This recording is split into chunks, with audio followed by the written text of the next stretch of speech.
Hello, dear viewers. Welcome back to GB Educator. This is your educator Gami Bogo. So, in our previous lectures, we have discussed and talked about the inheritance of one gene, है ना? यानी हम लोग mono hybrid cross को लेके बात किया था, उसका फिनोटिपिक रेशियो कितना था, उसका जीनोटिपिक रेशियो कितना था, ठीक है? So in today's lecture we will talk about inheritance of two gene, यानी एक इंडिविजुअल में, एक प्रोजेनी में अपना पेरेंट्स से टू जीन जो है कैसे इनहेरिट होके आते हैं। ओके, सो इसको स्टडी करने के लिए हम लोगों का जो मेंडल जी है, उन्होंने क्रॉस किया था pea plants that differed in two characters, तभी तो जाके टू जीन आया है। ओके, और वो कौन सा टू कैरेक्टर था बोलने से, एक सीड का कलर को लेके था और एक दूसरा जो है सीड का शेप को लेके था। ठीक है, तो सीड का कलर क्या था आपका येलो कलर, और साथ ही साथ आपका क्या ग्रीन कलर, और दूसरा ऐसा सीड था जो राउंड शेप में था और रिंकल शेप में था। ठीक है, तो टू जीन को लेके कौन सा जीन को लेके उन्होंने क्रॉस किया था बोलने से, सीड का कलर को लेके एंड देन सीड का शेप को लेके। ओके, सो जब भी हम लोग जेनेटिक्स में हम लोग स्टडी करते हैं कैपिटल लेटर, ठीक है, बिग लेटर जब आपको दिखेगा, ये always represent a kind of dominant character. जैसे कि यहाँ पे जो येलो जो सीड है, येलो कलर का जो सीड है, जब आप दोनों कलर का बात करते हैं येलो एंड ग्रीन, इसमें से ये बताते हैं कि ये जो येलो कलर जो है वो आपका डोमिनेट करते हैं ओवर द ग्रीन कलर। ठीक है, इसीलिए ग्रीन को हम लोग वाई, स्मॉल वाई से रिप्रेजेंट करते हैं, because it represents your recessive colour ना। उसके बाद जब हम लोग शेप की बात करते हैं, तो जो आपका जो राउंड शेप है वो डोमिनेट कर जाता है ओवर दी रिंकल शेप। ठीक है, तो देखिए जीनोटाइप, अगर पेरेंट्स का जो जीनोटाइप है वो एक पेरेंट का ये हो गया, दूसरा पेरेंट का ये वाला, ये कैपिटल आर कैपिटल वाई, इसका मतलब है the seed is in the form of red, round and yellow colour, है ना, राउंड एंड येलो कलर की फॉर्म में है आपका सीड। और दूसरा प्लांट है, दूसरा प्लांट का जो सीड है वो क्या है, उसका green colour and wrinkle shape ना, wrinkle shape and green colour. ठीक है, तो इससे हम लोगों को पता है इसका गैमिट फॉर्मेशन कैसे होगा। गैमिट में इन लोग जो एलील है वो एक एक एलील आएगा, है ना, गैमिट फॉर्मेशन में डबल आर से यहाँ से एक आएगा, ठीक है, फिर डबल वाई से यहाँ से एक एलील निकलेगा। तो ऐसे करके आपका जो गैमिट होता है, ये एक प्लांट का ये कैपिटल आर कैपिटल वाई, दूसरा गैमिट जो है आपका दूसरा प्लांट का जो है स्मॉल आर स्मॉल वाई। ठीक है, और जब ये दोनों जो है यूनाइट कर जाता है, ये एक पेरेंट, मान लो सपोज ये फीमेल हो गया और ये मेल हो गया, है ना,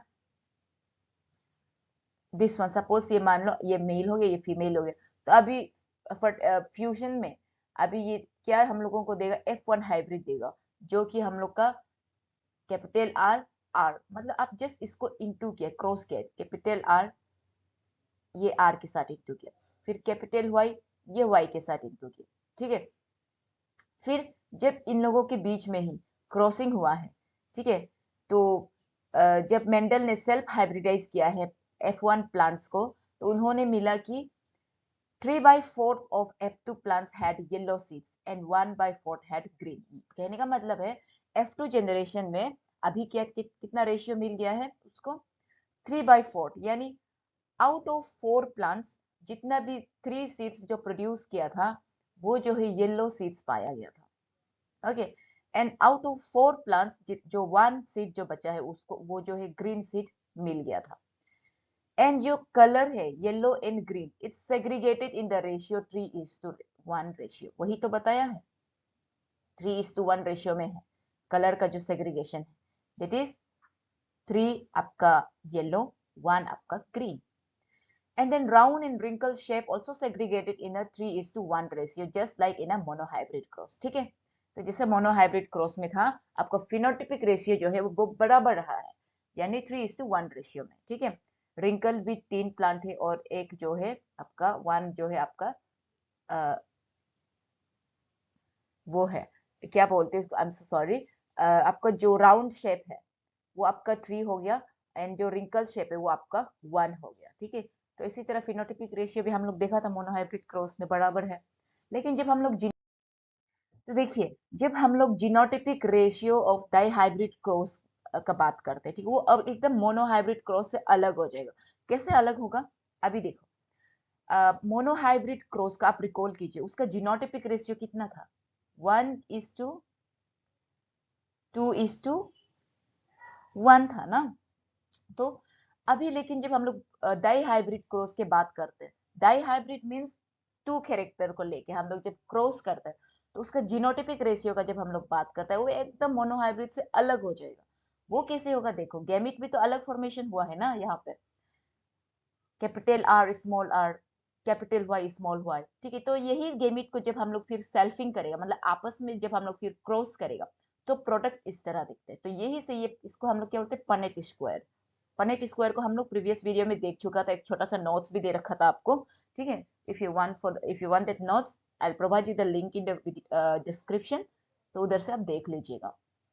तो ये है कैपिटल आर। उसके बाद ये भी है कैपिटल आर। तो आ गया ना यहाँ पे कैपिटल आर, यानी आपका जो सीड है एकदम होमोजाइगसली राउंड शेप में है। एंड देन कैपिटल वाई ये भी आ गया यहाँ पे, ठीक है। तो एकदम सीड जो है क्या है आपका, एकदम प्योर येलो है, होमोजाइगस येलो, क्योंकि डोमिनेंट है यानी राउंड येलो सीड है। तो ऐसे वाला राउंड येलो सीड कितना है यहाँ पे, हमको तो सिर्फ एक दिख रहा है, ठीक है, तो 1, ठीक है।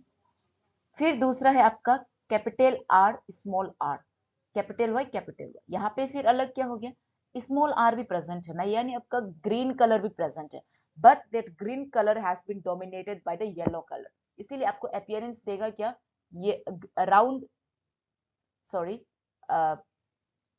wrinkle shape, this R stands for the wrinkle shape ना।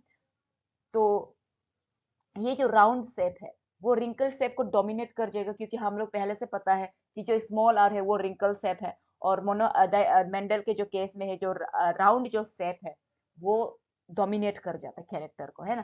तो इसीलिए ये अपीयरेंस क्या देगा, वैसे तो राउंड येलो ही देगा, लेकिन जीनोटाइप आप देखिए, कैपिटल आर स्मॉल आर, ठीक है। तो ऐसे वाला कितना है यहाँ पे, capital R small R, capital Y small Y, कितना है यहाँ पे, 2 दिख रहा है। तो आप सुंदर से इसको इससे कट कर दीजिए, तो कितना है वो, 2, ठीक है। दिस इज योर 2 हो जाएगा ना। और दूसरा देखिए, कैपिटल वाई स्मॉल वाई, यानी यहाँ पे आपका ग्रीन कलर भी प्रेजेंट है, ठीक है, ग्रीन कलर प्रेजेंट है, लेकिन सीड अपीयरेंस दिखेगा कैसे, फिनोटाइप दिखेगा कैसे उसका, राउंड येलो दिखेगा। राउंड येलो इसीलिए दिखेगा क्योंकि आपका प्योर राउंड तो है ही, है ना, कैपिटल आर डोमिनेट है। उसके बाद कैपिटल येलो इज प्रेजेंट, ठीक है, कैपिटल वाई इज प्रेजेंट, यानी ये जो येलो जो कैरेक्टर है वो ग्रीन के ऊपर डोमिनेट कर जाएगा। लेकिन जब आप जीनोटाइप की बात करते हैं, उसमें ग्रीन कलर भी प्रेजेंट है ना। तो ये कितना है ऐसे टाइप वाला, the capital R capital Y small Y, कितना है, ये 1 और ये 2, डन। तो 1:2:2:2, और अभी देखिए capital Y and small R, ऐसे वाला कितना आपको दिख रहा है, हमको तो सिर्फ 1 दिख रहा है ना। तो यहाँ पे 1:2, ठीक है। मतलब ये सीड अपीयरेंस कितना होगा, फिनोटिपिक इसका कैरेक्टर किससे दिखेगा, रिंकल्ड येलो दिखेगा, येलो कलर होगा लेकिन रिंकल शेप का होगा, क्योंकि स्मॉल आर जीनोटाइप है, स्मॉल आर जो जीन है वो है यहाँ पे, ठीक है। अगर कैपिटल आर होता तो वो राउंड शेप दिखाता, है ना। फिर अभी देखो capital R small R, capital Y small Y, कितना सुंदर से है, ऐसे वाला कितना है जीनोटाइप आप देखो, हमको तो पूरा चारों का चारों लाइन दिख रहा है, देखो इक्वेटर लाइन है, देखो ये चारों 4 है, ठीक है। तो यहाँ पे आप लिखो 4, डन। उसके बाद same process, small R capital Y small Y, तो यहाँ पे शेप कौन सा डोमिनेट करेगा, रिंकल शेप डोमिनेट करेगा, है ना। यहाँ पे रिंकल शेप डोमिनेट करेगा, लेकिन कलर क्या डोमिनेट करेगा, येलो होगा, ठीक है, ग्रीन भी है लेकिन येलो डोमिनेट कर जाएगा, है ना, कैपिटल वाई। तो रिंकल येलो कितना है यहाँ पे, 1:2 है ना। फिर same goes capital R small Y, यानी आपका सीड का फिनोटिपिक अपीयरेंस कैसा होगा, राउंड एंड ग्रीन ना, तो इस वाला कितना है, 1 है। ठीक है, अभी फिर यहाँ पे देखो कैपिटल आर स्मॉल वाई, यानी आपका जो सीड का अपीयरेंस क्या होगा, राउंड होगा, लेकिन कलर अभी दिखेगा कैसे, ग्रीन दिखेगा, बिकॉज जो आपका डोमिनेंट जो एलील है, वो डोमिनेंट जो जीन है कैपिटल वाई वो प्रेजेंट नहीं है ना, तो ये अपीयरेंस देगा आपका ग्रीन, क्योंकि स्मॉल जो वाई है वो प्रेजेंट है ये सीट में, इसीलिए तो ऐसे वाला कितना है, कैपिटल आर स्मॉल आर, तो 2 है, 2 ना, this one and this one. ठीक है, तो यहाँ पे 2 आ जाएगा। फिर दूसरा है आपका स्मॉल आर स्मॉल वाई, दोनों होमोजाइगस, तो क्या होगा, ये कितना है, सिर्फ 1 है, लेकिन अपीयरेंस क्या होगा, रिंकल ग्रीन देगा। ठीक है, तो अभी देखो this is your genotypic ratio of dihybrid cross. ठीक है, कितना अंतर हो गया, देखो ये मोनोहाइब्रिड का है and this is your dihybrid cross, so in this way you can calculate the genotypic ratio of dihybrid cross. ठीक है, एग्जाम में पूछ लेते हैं ये, it is a very pet question of CBSE again. ठीक है, आपको पूछेगा डाई हाइब्रिड क्रॉस कैसे निकालता है, उसको एक्सप्लेन करो। ठीक है, तो आपको इसको सुंदर से प्रेजेंट करके बता देना। एंड इसका जब फिनोटिपिक रेशियो का बात करते हैं, फिनोटिपिक रेशियो तो बहुत इजी है, उसका रेशियो आपका 9:3:3:1। ठीक है, this is your phenotypic ratio. तो ये F2 जनरेशन में फिनोटिपिक रेशियो क्या है,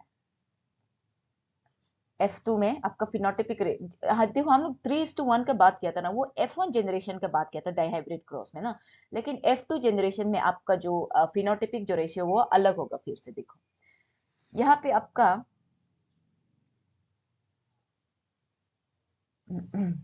अभी अब देखिए 9:3:1 कैसे आया। सबसे पहले आप देखो राउंड येलो वाला कितना सीट है, मतलब जो डायरेक्ट दिखेगा हम लोगों को ना, मॉर्फोलॉजिकली जो अपने आंख से दिखेगा, that is your phenotypic ratio ना, फिनोटिपिक कैरेक्टर। तो राउंड येलो कितना है, 1 2 3 4 5 6 7 8 9, तो आ गया 9। ठीक है, this is your 9 round yellow वाला। ठीक है, उसके बाद दूसरा क्या है आपका, ग्रीन येलो, ये वाला देखो, ग्रीन येलो वाला कितना है, ये वाला ग्रीन येलो। ठीक है, तो ये ग्रीन येलो वाला कितना है, 1 2 3 ना, यानी ग्रीन येलो वाला ये हो गया आपका 1 2 3। ठीक है, तो इसीलिए ये आ गया ग्रीन येलो का 3 नंबर है। एंड देन दूसरा आपका क्या है, रिंकल येलो, देखिए रिंकल येलो यहाँ पे है क्या, रिंकल्ड येलो, तो यहाँ पे है 1 येलो, राउंड येलो होना चाहिए था ना, ये राउंड येलो। ठीक है, round yellow 1, round green, actually sorry round green होना चाहिए था ना, राउंड ग्रीन। अभी का आप देखिए ये कंफ्यूज कर दिया क्या, देखिए तो अभी हमने जिसका बात किया था वो रिंकल्ड येलो था ना, हाँ रिंकल्ड येलो था, और अभी हम लोग किसकी बात करेगा, राउंड येलो का बात करेगा। तो राउंड येलो यहाँ पे देखो 1 राउंड, सॉरी राउंड ग्रीन का बात कीजिएगा हम लोग अभी। ठीक है, राउंड ग्रीन का 1 2 3, this is your round green, तो 3 नंबर आ गया, देखिए राउंड ग्रीन यहाँ पे। ठीक है, और दूसरा आ गया आपका रिंकल ग्रीन, तो 1 है, this is your phenotypic ratio then. ठीक है, तो अभी आई होप कि आप लोग अभी फिनोटिपिक एंड जीनोटिपिक रेशियो कैसे निकालता है उसको अच्छा से सुंदर से एग्जाम में प्रेजेंट कर देगा। ठीक है। एंड यहाँ पे देखिए मेंडल ने लॉ बताया था, याद है? तो सबसे पहला लॉ है इनहेरिटेंस को लेके, that is your law of independent assortment. Law of independent assortment मतलब ये जो फर्स्ट में क्या था, जब हम लोग मोनोहाइब्रिड क्रॉस को लेके बात किया था, तो उसमें मेंडल ने दिया था दो law. One was your law of dominance and another was your law of segregation. वो क्या था वो हम प्रीवियस वीडियो में जान चुके थे। फिर लॉ ऑफ इंडिपेंडेंट अशॉर्टमेंट ये लॉ को दिया था after the study of dihybrid cross by the Mendel. ठीक है, तो इसको देख के जो राउंड है लॉ ऑफ इंडिपेंडेंट असॉर्टमेंट, ये जो क्या बताता है कि law of independent assortment it states that when two pairs of a trait are combined in a hybrid, segregation of one pair of character is independent of the other pair of characters। Simple सा language है, आपको याद है वहां पे capital are है ना, capital R capital Y ऐसे था, तो ये एक कैरेक्टर हो गया और ये दूसरा कैरेक्टर। तो ये दोनों का जो कैरेक्टर का जो सेग्रीगेशन है, मतलब एलील का गेमिट का जब फॉर्मेशन होता है तो एक दूसरे से इंडिपेंडेंट होता है। मतलब आर आ गया तो वाई नहीं आएगा, ऐसे नहीं है, या फिर वाई आ गया तो गेमिट में आर नहीं आएगा, ऐसे नहीं। वो अपना अपना कैरेक्टर को शो करने के लिए गेमिट में आ जाता है, लेकिन इट मेक श्योर कि सिर्फ एक गेमिट आएगा और एक एक कैरेक्टर से। ठीक है, so this is your independent assortment, एक दूसरा से डिपेंड नहीं करते, है ना? तो the Punnett square can be effectively used to understand independent segregation of the two pairs of genes during meiosis and production of eggs and pollen in the F1, the RRYY plant। ठीक है, तो कहने का मतलब ये है law of independent assortment. ठीक है, I hope you are clear with the term independent assortment. तो So now our new topic, that is your chromosomal theory of inheritance। देखो chromosomal theory of inheritance यानी ये क्रोमोसोम को लेके कुछ बात कर रहे हैं। ठीक है, मतलब जो क्रोमोसोम है इसका रोल क्या था इनहेरिटेंस में। ठीक है, तो इसको स्टडी करने के लिए देखिए जो सटन एंड बोवेरी है, एक साइंटिस्ट है सटन एंड बोवेरी, उन्होंने आर्ग्यू किया था कि जो पेयरिंग एंड सेग्रीगेशन होता है पेयर ऑफ क्रोमोसोम का, ठीक है, that would lead to the segregation of a pair of factors they carried। Sutton united the knowledge of the chromosomal segregation and Mendelian with Mendelian principles and called it the chromosomal theory of inheritance। तो Sutton and Boveri ने क्या बताया था कि जब दो chromosome का जब पेयरिंग होता है उसके बाद में सेग्रीगेशन हो जाता है, ये जो है उसका कैरेक्टर को मतलब जो जीन का जो कैरेक्टर है उसको मतलब सेग्रीगेट करने में हेल्प करता है, या फिर सेग्रीगेट हो ही जाता है उसका पेयर ऑफ जीन भी बोल के ना, वो ऐसे बताया था। तो बाद में ये उसका जो क्रोमोसोमल सेग्रीगेशन का जो नॉलेज है और उसको मतलब मेंडल का प्रिंसिपल के साथ में उन्होंने कंबाइन करके एक थ्योरी बताया था जिसका नाम है क्रोमोसोमल थ्योरी ऑफ इनहेरिटेंस। ठीक है, और तो फिर वहां पे आता है एक मॉर्गन जी। ठीक है, फिर एक साइंटिस्ट आ जाता है। तो मॉर्गन ने फिर एक परफॉर्मेंस दिया था, एक्सपेरिमेंट किया था एक टाइनी फ्रूट फ्लाइज के ऊपर जिसको हम लोग ड्रोसोफिला मेलानोजेस्टर बोलते हैं। ठीक है, तो आपको पूछ देगा एग्जाम में मॉर्गन ने जो है किसके ऊपर में एक्सपेरिमेंट परफॉर्म किया था, तो आपको ड्रोसोफिला मेलानोजेस्टर को याद रखना है। And this is your tiny fruit flies, जो हम लोग फल लुक में देखते हैं छोटा छोटा मक्खी ना, वही है। ठीक है, और इसको ही क्यों ड्रोसोफिला मेलानोजेस्टर को ही क्यों सेलेक्ट किया था होगा, क्योंकि they could be grown on simple synthetic medium. ठीक है, सिंपल जो सिंथेटिक मीडियम जो होता है लेबोरेटरी में उसमें आसानी से ग्रो कर जाता था। ठीक है, उसको इतना मेहनत ही नहीं लगता था उसको ग्रो करने में। एंड उन लोगों का जो लाइफ साइकिल है अबाउट 2 वीक्स में पूरा कंप्लीट हो जाता था। ठीक है, उसके बाद जो सिंगल मैटिंग होता है it could produce a large number of progeny flies, मतलब एक बार मैटिंग में इतना सारा प्रोजेनी फ्लाइज प्रोड्यूस कर जाते हैं कि जो एक्सपेरिमेंट जो कर रहा है उसके लिए मतलब सैंपल सफिशिएंट हो जाते हैं। ठीक है, तो वो है। And then also there was a clear differentiation of sexes ना, फीमेल एंड मेल का भी इजीली हम डिस्टिंग्विश कर सकता था वो ड्रोसोफिला में। ठीक है, also it had many types of hereditary variations, ठीक है, which can be seen with low power microscopes। ठीक है, तो these are some of the features of Drosophila melanogaster, ठीक है, आपको पूछेगा ड्रोसोफिला मेलानोजेस्टर को ही क्यों मॉर्गन ने स्टडी किया था, तो आपको ये सब कारण बताना है, ठीक है। See this is the picture of your drosophila. तो ये एक मेल है, देखो मेल छोटा है, male is smaller than the female one, ठीक है, तो ऐसा करके आसान से पता चल सकता था। अगेन लाइक ये देखिए एक छोटा सा नॉलेज है, ये इसको वैसे तो आपको पूछेगा नहीं, ये it is just for your like general knowledge, है ना, general awareness kind of basic knowledge है। देखिए मेंडल ने तो अपना काम कर दिया था इनहेरिटेंस को लेके ना, but for several reasons it remain unrecognised till 1900। वो क्यों? बिकॉज उस समय में आपका जो कम्युनिकेशन था it was not easy as it is now, ठीक है। आजकल के जमाना में जो इंटरनेट होता है, जो टेलीफोन होता है, मोबाइल फोन होता है, we can easily see what is being published and अभी क्या होने जा रहा है, ठीक है, क्या डिस्कवर आसानी से पता चल सकता है। But in those days during the Mendel's time ऐसे कम्युनिकेशन स्ट्रॉन्ग नहीं था, ठीक है।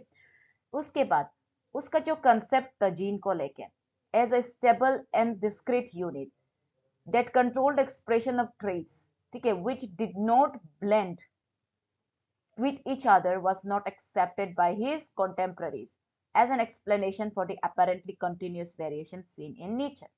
मतलब हम लोग बोला था ना जब दो जीन जो है मिलते हैं, ठीक है, जो जीन जो है मतलब फ्यूजन करते हैं तो उसमें ब्लेंडिंग नहीं होता बोला ना, याद करो, मोनोहाइब्रिड क्रॉस में ब्लेंड नहीं करते बोला था, यानी जो आपका प्रोजेनी होगा वो मदर का जैसा ही डायरेक्ट टोल होगा या फिर फादर का जैसा ही डायरेक्ट शॉर्ट होगा, वो दोनों का बीच में हाइट नहीं होगा या फिर पेरेंट्स लोग से ज्यादा नाटा ज्यादा लंबा ऐसा कुछ नहीं होगा, डायरेक्ट ब्लेंड ही नहीं होगा, मतलब मिक्सचर नहीं दिखेगा आपको हाइट का, ठीक है। तो वो है, तो ये सबको मतलब वो एक्सेप्ट नहीं किया था, बाकी लोग जो थे ना उसको एक्सेप्ट नहीं कर रहा था।